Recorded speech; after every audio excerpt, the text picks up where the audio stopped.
Et un grand merci d'être aussi nombreux pour ce Pierre en Lumière à Épied, et un Pierre en Lumière exceptionnel puisque depuis vendredi soir, nous avons la chance d'avoir l'exposition de Johara. Tu peux nous rejoindre. Allez. Voilà, Johara, tu nous rejoins. Et puis là, un grand moment, on l'applaudit, Johara. Et puis, vous avez encore des applaudissements pour Ethel qui est là et qui vous a réservé un moment exceptionnel puisque vous allez avoir le droit à un conte que Ethel a spécialement conçu pour vous aujourd'hui. Vous allez assister vraiment à une création. Donc je vous laisse dans des mains divines, au milieu des divines. Vous pouvez les applaudir tous les deux parce que c'est fantastique. Ethel, c'est à toi. Je te laisse dans... Vous pouvez suivre Ethel. Attention, on marche.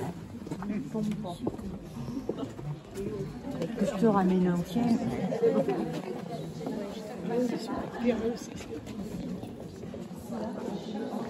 En demi-cercle ici.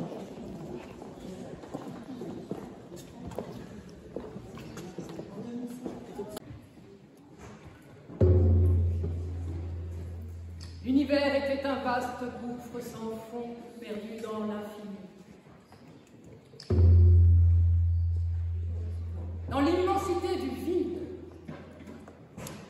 le grand maître créateur s'ennuyait.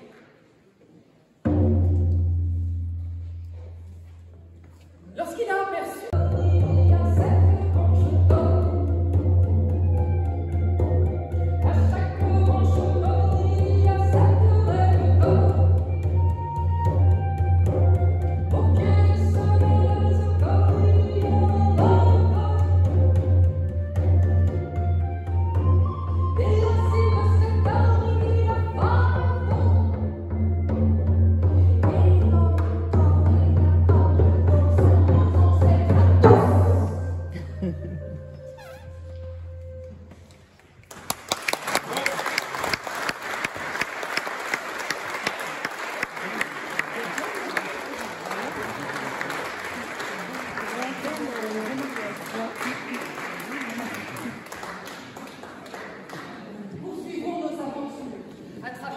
de Johara.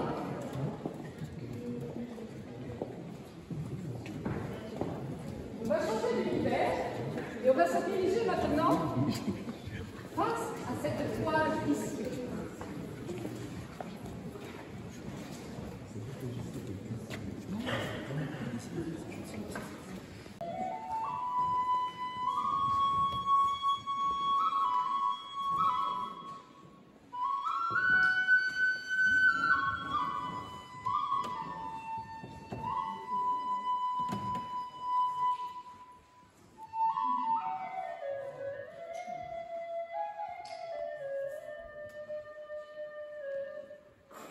Il était une fois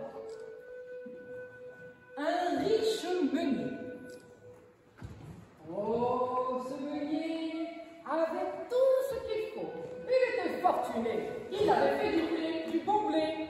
Il avait eu du grain à moudre. Et certainement, ses affaires avaient bien prospéré.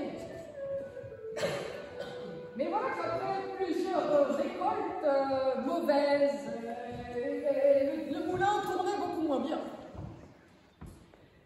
Et notre meunier, il se faisait du souci. Oui. Il dormait pas très bien. Pour un meunier. Hein?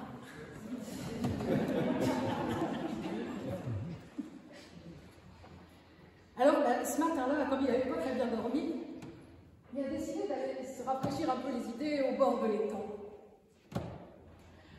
Il se promenait, la brume glissait sur l'eau lorsqu'il a entendu une voix.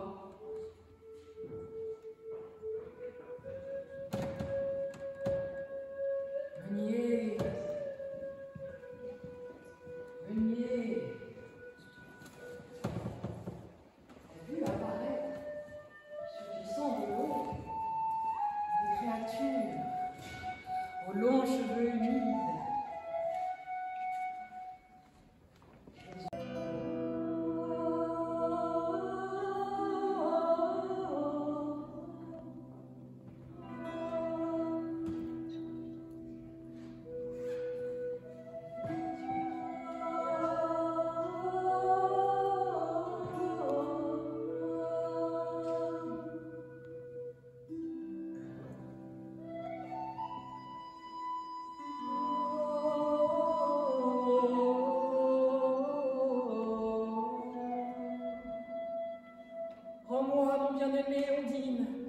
Comment le boire?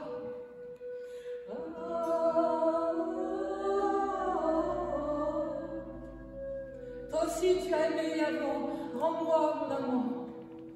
Elle suppliait l'Ondine, mais l'eau restait sans bouger.